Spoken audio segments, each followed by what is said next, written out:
তো জগন্নাথ মন্দিরে এসে খুব খুব শান্তি পাচ্ছি, তোমাদের কি বলবো, একদম প্রাণটা জুড়িয়ে গেছে।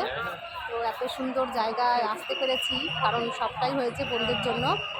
আজ বোনরা এখানে নিয়ে আসতে পেরেছে বলে আমরা আসতে পেরেছি, না হলে আসতে পারতাম কিনা জানি না। তবুও যাই হোক, যেভাবে হোক জগন্নাথ হয়তো টেনেছে তাই আসছি। তো এসে সত্যিই খুব ভালো লাগছে, তোমাদের কী বলবো, অসাধারণ মন্দিরটা করেছে, বেশ ভালো লাগছে। আর এখানে তো সবাই ছবি তোলা নিয়ে ব্যস্ত হয়ে পড়েছে, যে যেমন পাচ্ছে চারিদিকে শুধু ছবিই তুলছে।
তাড়াতাড়ি চলে যাচ্ছে সব